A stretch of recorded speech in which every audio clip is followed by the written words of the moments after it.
наживка из Саку, вон там он вынырнул. Да, мама! Ну вообще пофиг куда ехать. Ну, он едет просто к причалу. Я к скалам прижимаюсь, пытаюсь от него спастись.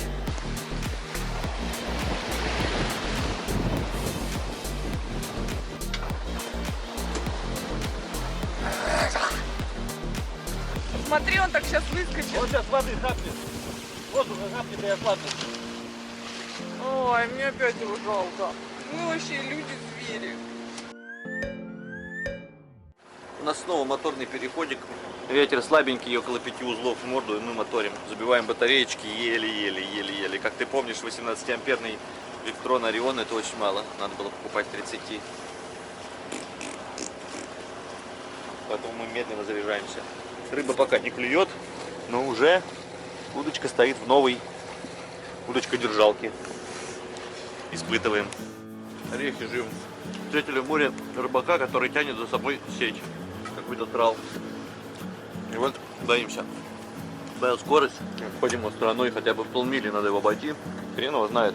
На какой у него глубине там эти устройства для ловли рыбы. Опасны ли они нам? Очковенько. Нам наконец-таки дали ветер за 7 миль до пункта назначения. Поэтому мы из моторной яхты превратились в парусную, да еще с каким креном. Вот так вот упор ножками. Там у нас удочка. Мы пытаемся поймать ту саду. У нас оба паруса.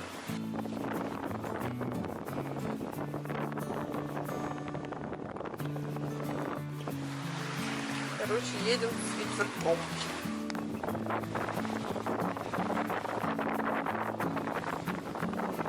Полторы мили мы прошли с ветерком, и все, ветер выключили. Вот так это и работает. Вот. А пока мы ехали, я, короче, прочитала про этот остров Тилос, куда мы идем. И пишут, что он маленький, уютный, тихий. Летом там не более 500 жителей официально. А зимой вообще, в принципе, 100. А еще этот остров считается самым чистым в плане переработки мусора. 90% мусора с этого острова перерабатывается, только 10 утилизируется.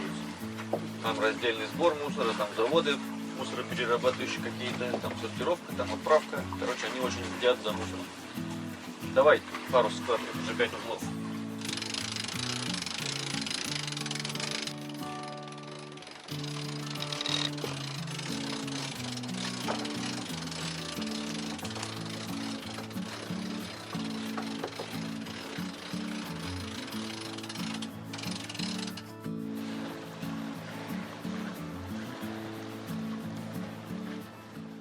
Мы добрались до Тилоса.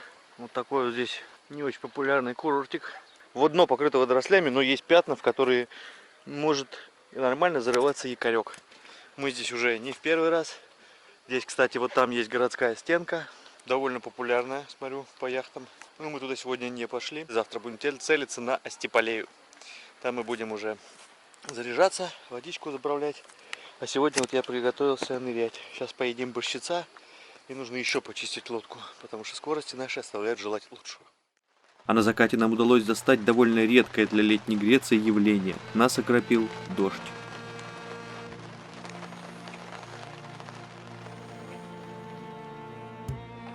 Очень неспокойная якорная стоянка. Ну, как бы мы были к этому готовы, что здесь неприкрытая бухта и будет качать. Посмотрите, как качает катамаран. Сейчас время 7:15, и мы уходим. Я не показываю свое лицо. Практически толком не выспались. Но зато здесь шикарный запах. Здесь очень пахнет с берега травой. Ой. Ой. Ой. Ой. Что ты? Все испортила. Зачем ты лезешь? Я нажала случайно.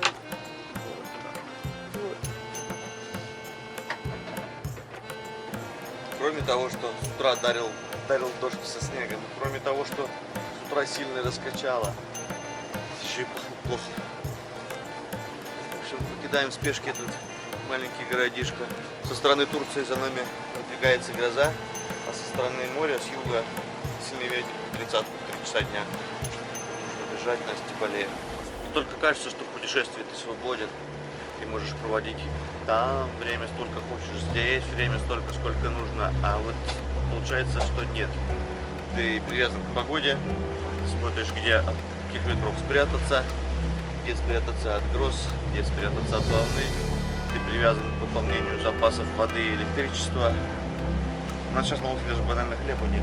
Конечно, в 11 утра здесь сгонять в магазин, но нужно выйти пораньше, потому что долгий путь, скорость у нас невелики. Этот паром заходит сюда. Сейчас волну создавать. Я уже рыбачу. Надеюсь, он нашу удочку не оторвет. Ему вообще пофиг, куда ехать. Он едет просто к причалу. Я к скалам прижимаюсь. Пытаюсь от него спастись. Там чувак стоит на лебедочке, готовится давать якорек. А мы сейчас будем резать от него волну, чтобы не так сильно раскачало.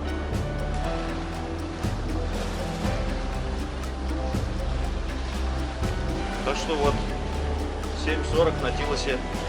Надо быть предельно аккуратным. Стоять подальше от причала, чтобы меньшей волною захлестнул на якорь.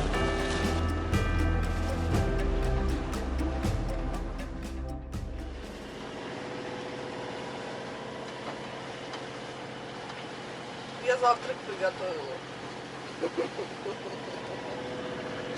Впервые поставили на полном бакштуге нашу геную. Осталось треть лодки не очищена, киль, чуть-чуть задняя правая часть. Мы тем не менее 3-5-4 узла едем. Дня какая-то. Но этот парус чуть-чуть ниже, потому что старый на рейлингах никогда не лежал. И этот парус сейчас чуть-чуть не добили. По фалу я имею в виду. Ветер усиляется. Мы сменили галс. На 20-ке наша скорость наконец-то перевалила за 5. Ну вот пусть 20-очка и будет. Больше нам не надо. 25 максимум. И в таком же направлении. Нам еще 8 часов пилить таким макаром 43 мили. Дует у нас 25 узлов. Мы уже зарифились, вмотали удочку. Волна с двух направлений приходит. Есть попутная, а есть откуда с моря, которая еще зрикнет, которая еще ночью раздула. Так что некомфортно нам ехать. Забытые ощущения. А нам впереди 40 миль. Да, то есть если бы это был коротюсенький переход, возможно, ощущения были бы другие. Но когда ты знаешь, что ты отдаляешься от берега, а впереди 40 миль воды,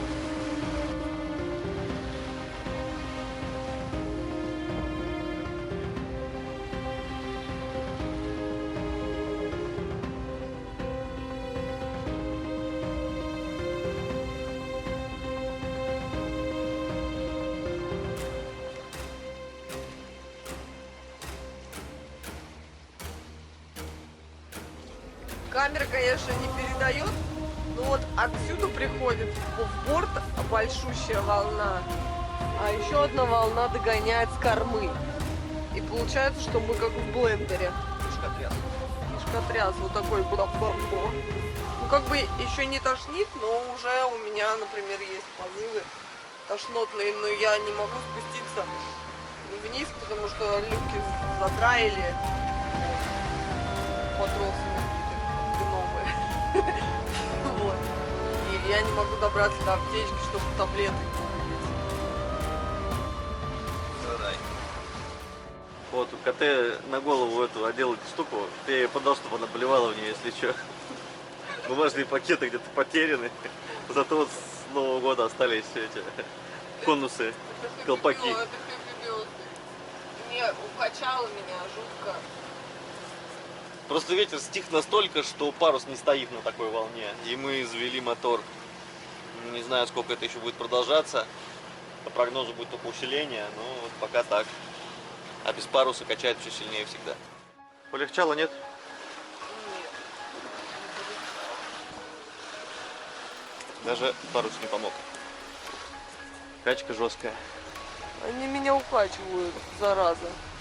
Давай еще один. Видите? наглядный пример. Вот так, вот отсюда, вот, и вот отсюда. Конечно, во всех полюсах меня тут штормит.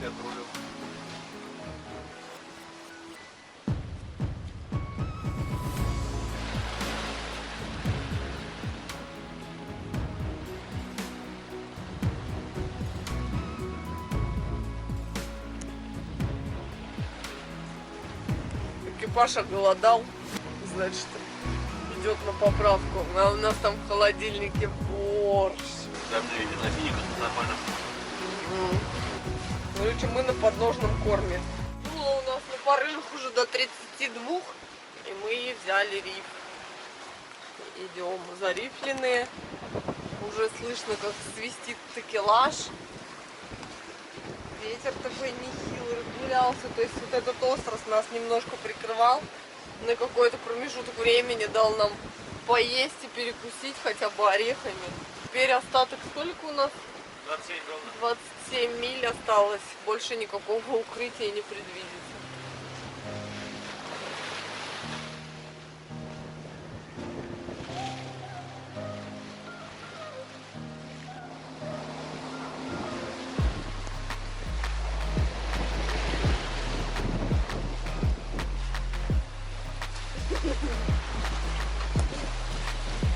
Автопилот плохо отруливает такую волну, поэтому это рулит руками. Новенький, обшитый. Обшитый?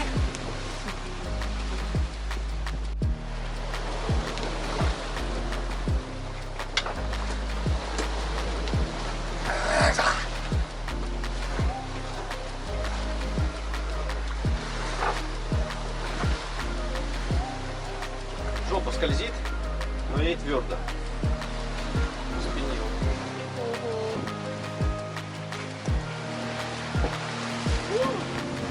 Все-таки запрыгнул к нам на борт. Вот еще один пассажир просится. Сколько ведь? 24. Попробуй. Автопилот на 240.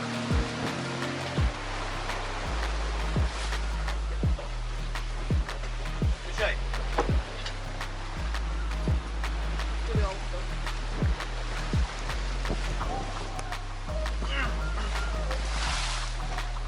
Если ты наш старый зритель, то, наверное, помнишь третий видеосезон на канале. Он же влог Октябрь и он же первый сухопутный яхтинг. Вот там был эпизод про авторулевой. С тех самых пор ничего не изменилось. Авторулевой у нас есть, он работает, мы его любим и ценим, но отрулевает он медленнее, чем написано в мануале, чем должно быть, и в сложных волновых условиях он теряет курс, и я предпочитаю рулить вручную.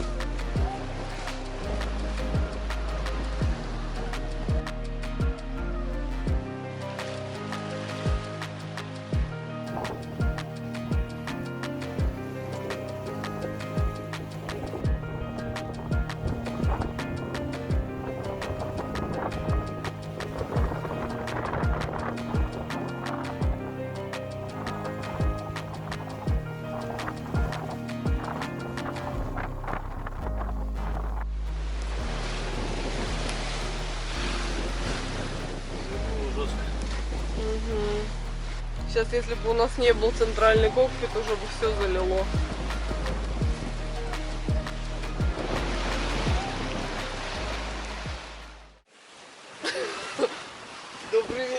Добрый вечер. Я диспетчер. Что встречали мы в море вот такое. Огромный. И мы идем с ним на столкновение. Очень он огромный, страшный. И такие погодные условия. И вообще мы его боимся. Он переедет и даже не заметит. Нет, он, конечно, нас уже заметил. Там явно следит человек и следит по радару. Но все-таки... Страшно. Я уже сказала. Все. Короче, нужно знать про большой корабль. кроме как все-таки страшно добавить, честно говоря, и нечего. Вам-то не страшно, вы-то дома, в тепле, у телека. Экшн-камера как бы отдаляет предметы. В реале этот грузовой паром был просто огромен. Не столько в длину, сколь в высоту. Вот представь себе 20-этажный человейник, только он не стоит вкопанный в землю, а со скоростью около 40 км в час едет прямо на тебя. Чаще всего это не очень опасно, но уж точно неприятно. Облегчить расхождение судов в море призваны радары и AIS – система автоматической идентификации судов, которая выводит информацию обо всех коммерческих судах на картплоттер, чтобы предупреждать капитана об опасных расхождениях. Для повышения безопасности при навигации нужно иметь эту систему на каждом судне. У нас на лодке уже давно лежал подаренный соучастником Романом АИС, и в следующих видосах мы его с тобой будем устанавливать и настраивать. Будет интересно, поэтому оставайся на связи. Огромный Санкшин.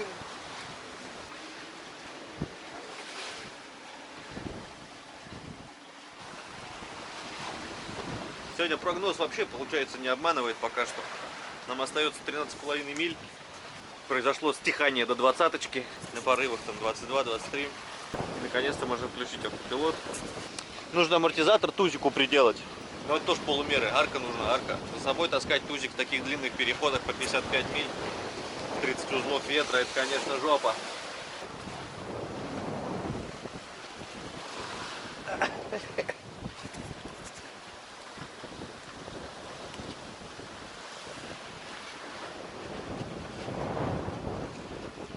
Вот так, мучаемся. Для тебя прошло всего 1 секунда, а мы тут уже болтаемся долгие часы. Мои штаны очень прилипли к телу, они соленые. Нам осталось всего 4,3 мили, ветер стихает. Сейчас мы зайдем за эту скалу и будем заводить мотор, чтобы нам нагреть немножко водички, помыться после такого перехода. Потому что лицо соленое, губы соленые, волосы соленые. Удочка уже снова закинута в соленую воду, чтобы достать рыбку, которую мы потом посолим. С приплыздом. Вообще последние силы. С 7:30 и время 7, да, наверное. 12 часов перехода. И в таких тяжелейших. У нас со всего этого перехода 90% мы шли под мотором. Ой. 90, Под парусом. 95%. 95% парусения. И вот сейчас мы только завели мотор, чтобы нагреть себе воды, чтобы принять душ. Поэтому кто молодец? Ставьте лайки, пишите комментарии, хвалите нас, пожалуйста. Наши животы полны борща, и мы оккупировали здесь салон. Он, по-моему, эту часть жизни яхтсмены не показывает. Ну вот после сложного перехода кайф побыть, поесть и лежать. Потому что попец устал. Лежать. Доброе утро от соленых моряков. Мы идем мыться. Нам нужно к стенке, нам нужно электричество и вода. Вот, потому что мы просоленные.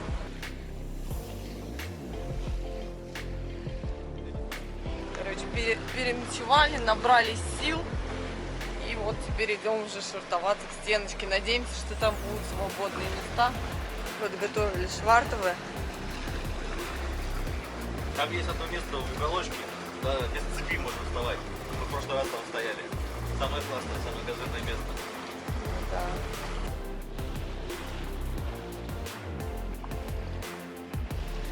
Волна разбивается от скалы. Как рыба воняет. Капитан максимально сосредоточен. Никаких разговоров. Швартовка у нас будет по среднеземноморски с отдачей якоря. Якорь мы уже подготовили. Швартовый на месте. Сейчас перевяжем тузик на нос. Главное, когда кидать будем якорь, не скинуть его в тузан. У нас у одного знакомого такая история уже приключилась. На более длинную веревку, говорит, его вяжи, значит. Уже можешь вязать. Уже могу вязать. Все, пока. Так, что там у нас с местами? Короче, мы наметили себе место возле этой лодочки с глазом. Кат в углу хорошо, вот встал, место хорошее занял. Так, ну все, короче, вот нам нужен третий человек, который бы все это снимал. Потому что невозможно. Вот между катом и этим встаем. Да, между катом и с глазом. Все, пока.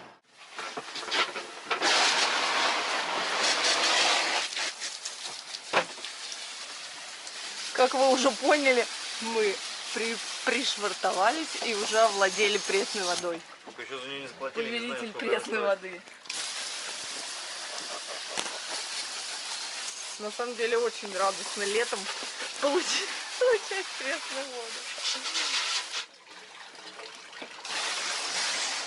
Короче, нас теперь ждет куча дел. Я уже завела стиралку. Сейчас мы будем опресняться, убираться. Решили остаться на 2 дня, потому что сегодняшний день, скорее всего, будет весь вот с такими делами по хозяйству. А хочется еще и в город сходить и прогуляться, в конце концов отдохнуть. Вот, а пока мы будем баловаться с водицей. Вот с таким серьезным лицом. Водичка здесь сопоставима с уровнем турецких ресторанов. Кожа тоже опресненная, довольно мутненькая. Здесь еще и она включена стала в стоимость. 15 евро с водой, электричеством сейчас здесь стоянка стоит. 2 года назад было все иначе. Давали за 5 евро или за 7 евро куб такой воды. Стоянка стоила около 7. Короче, все бы ничего, но запасаться такой водой мы не хотим. Смотрите. Просто... Оказалось, что не просто она 448, содержание твердых частиц у нее, но она еще и вот реально мутно-желтая. Но она как из реки. Да, поэтому, короче, вот для технических нужд Ну я да. набрал чуть-чуть. Ну блин, а нам придется даже мыться такой водой, представляешь? Вот жизнь на яхте вот такая вот. Путешествие. А еще у нас тут по соседству просто итальянский блокбастер. Я не знаю, как это назвать. Такие темпераментные люди. Рядом стали итальянцы одни, потом итальянцы другие. И ладно, здесь мужчины, они такие тихенькие, а там семейная пара. И вот женщина так экспрессивно кричит: Роберто, Роберто. Пришвартовались они, ну да, не очень удачно. Короче, там с 3-й попытки. Вот мы реально как будто в сериале. Роберто, бенвенуто. Сразу такое отличие. В Турции везде эти пластиковые пакеты, они тебя огурец могут завернуть пакет в пакет, еще сверху пакет. А здесь у них бумажные. Ну, в принципе, ты можешь пластиковые не брать, ты можешь брать бумажные. И на кассе такие вот они, которые разлагающиеся. Если пластиковые, даже они разлагающиеся, такие мягкие, приятные на ощупь. Зато цена. Мы сейчас на 7 евро купили 4 огурца. Вот 4 этот пластмассовый нефтяной хлеб на черный день. И И 8 маленьких сарделек, шпикачков. 7 евро. Welcome to the Greece. Ну, тут еще островная наценка, но тем не менее. На 7 евро я мог бы Сейчас, короче, в Турции неделю прожить. пока мы не перестроимся на местный прайс, будете периодически слышать бубнёж. Феда вообще просто бубнит. Сегодня за хлебом сходил, потом... Евро 30 обычный хлеб. Вот это НЗ хлеб, его есть нельзя. Ну, либо там тосты с него можно делать, конечно, да, вот пластмассовый. То есть это какой-то полуфабрикат. А вот обычный хлеб из бейкери, он евро 30. Евро 30. Короче, перестаем бубнеть и наслаждаемся. Сейчас тебе напишут в комментариях: ну и сидел бы в Турции. 35 лир. Что ж ты А попёрся? в Турции булка хлеба 5 лир. Вот и Да, она в сидел. 2 раза меньше весит. Ну, 10 лир, хорошо, 2 таких булки. Зато в Турции подъем лодки бешеных денег стоит, а здесь... Ну, здесь, дешевле. да, на несколько сотен евро подешевле. Так, время 8 утра. Мы снимаемся с якоря и отправляемся далее.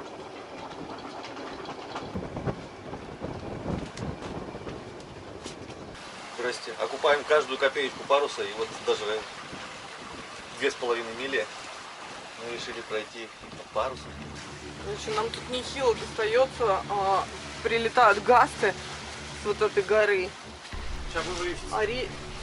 А мы идем под одним стакселем, но сильно вот нас прям сейчас очень сильно развернуло. Мы почти уже ее прошли.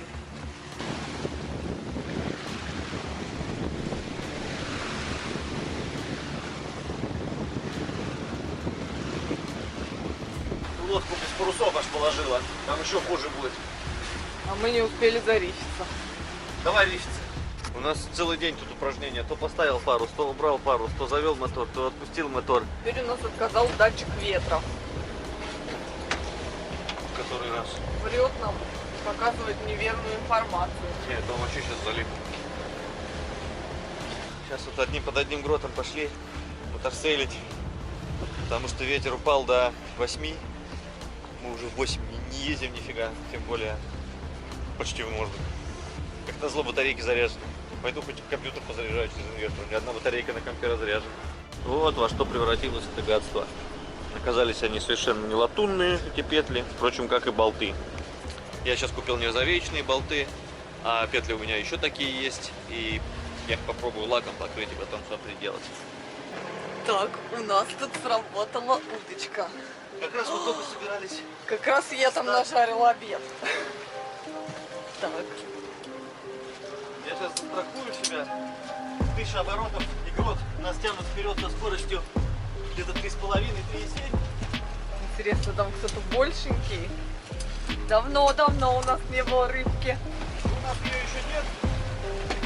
Ее еще надо вытащить оттуда. Держись только. Все тут, если что.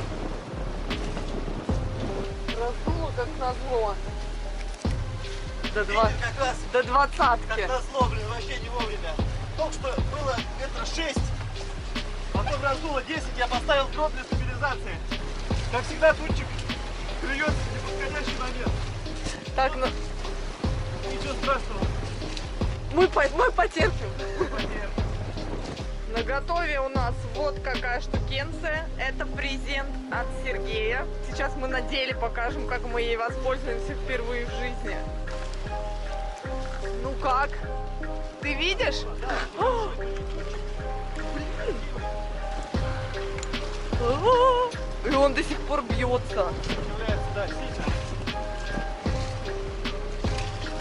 Ой, ёшкин кот.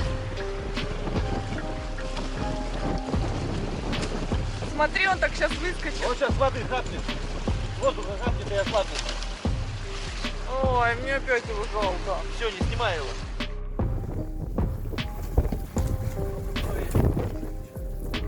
Почему мне жалко?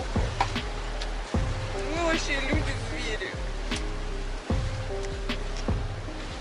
Туна клюет, как всегда, в неподходящий момент, когда здесь с острова раздуло и когда КТ уже приготовила омлет. Мы закинули удочку второй раз, наш желтоперик подвешен на той кровавой веревке, с него стекает кровушка. На самом деле бы его куда-нибудь в пакетик, в воду или разделать в холодильник, потому что нам идти еще больше 3,5 часов, около 3,5 часов. Но, блин, мы поставили парусок и на нем едем. Сейчас не очень удачное время, чтобы заниматься рыбой, потому что может порыв прилететь сильный.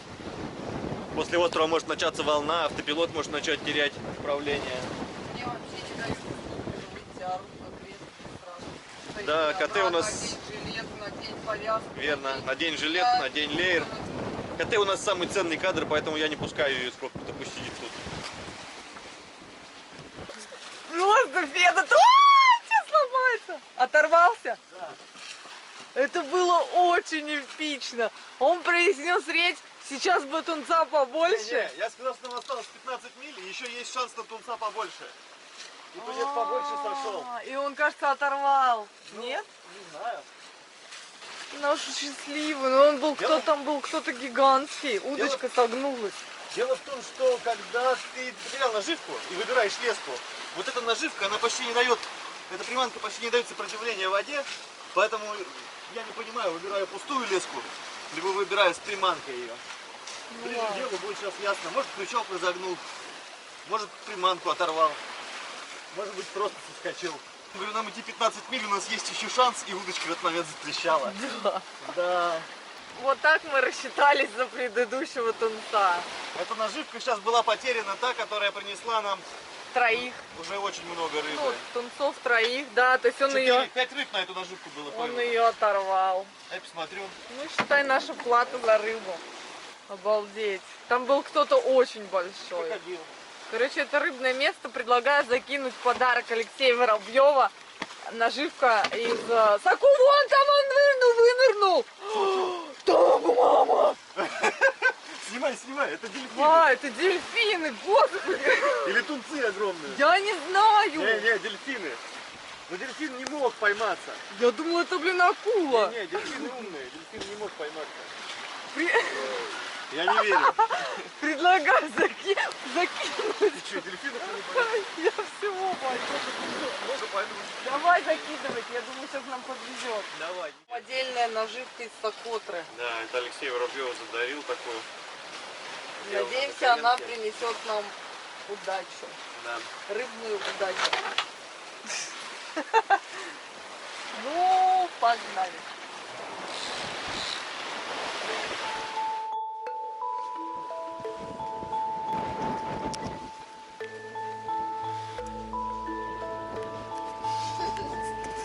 Я нашел. Спина болит.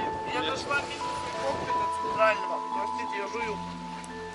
Минусы центрального кокпита. Ты сидишь как в ванне. И у меня болит поясница и колени. Мне нужно движение. Центральный кокпит тут ни при чем. Именно центральный кокпит тут ни при чем. Именно наш на самом деле имеет высокую поддержку спины. Скажем, на тех лодках, которые мне очень нравятся, это Баварии 38 и 39. Там вообще сидеть невозможно. Там очень-очень короткий бортик. Здесь сидишь комфортно, как царь во дворца. На трон села, коте ходи то, делай сюда. Но, тем не менее, и даже в центральный кокпит иногда прилетает волна. Что произошло буквально вот в начале этого острова. Вот еще остались даже, да, несмытые капельки соленой воды. Прилетело очень-очень солидно.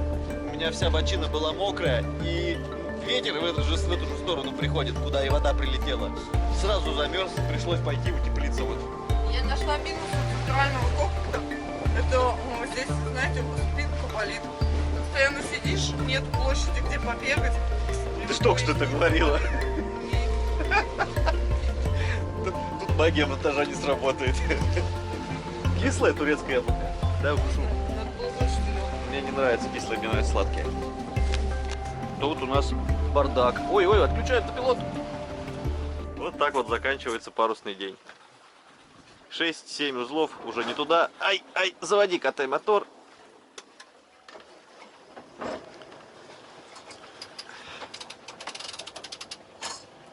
И погнали. Слушаюсь, моя белая госпожа.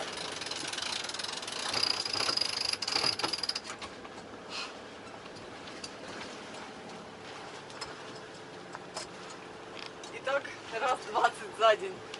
Да, это яхтинг. Мозоль. Это яхтинг. Мозоль. Смотри, это яхтинг. Яхтинг. Это я помидор ел.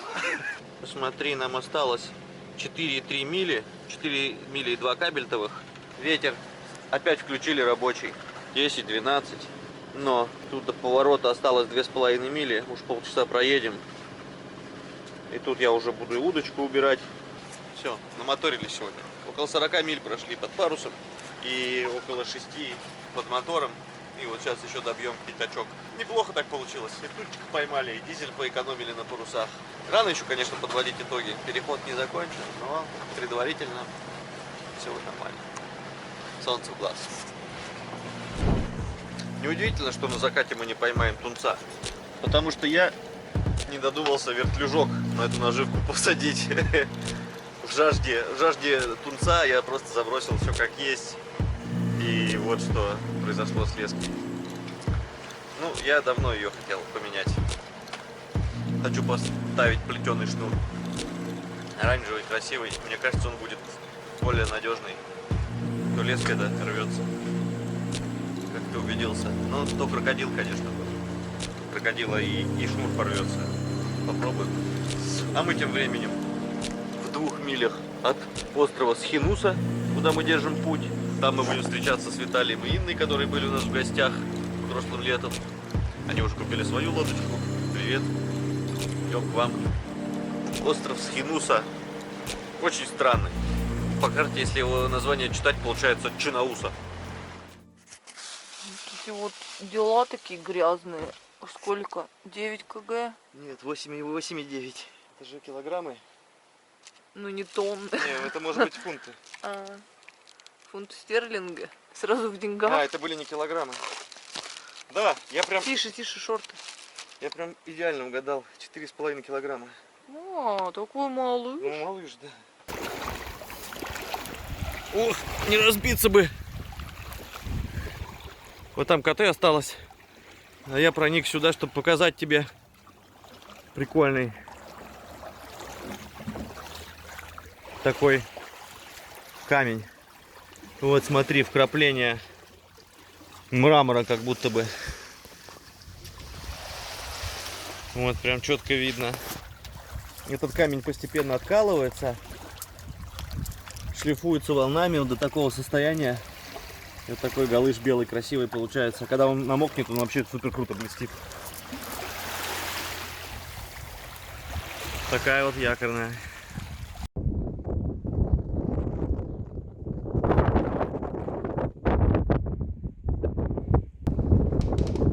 Мы, знаете, откуда? Сколько здесь метров примерно? Вон с того пляжа. Не включая мотор. Практически. Цель продаваться вообще не заводясь. Все правильно, если ты туда сместишься. Мы пытаемся жулить своими делами. Весла и мотор нет проблем.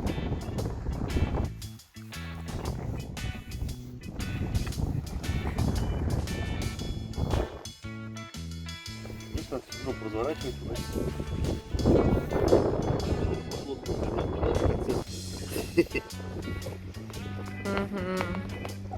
Чтобы наш ветер нам помог. О! Засекаемся как можем.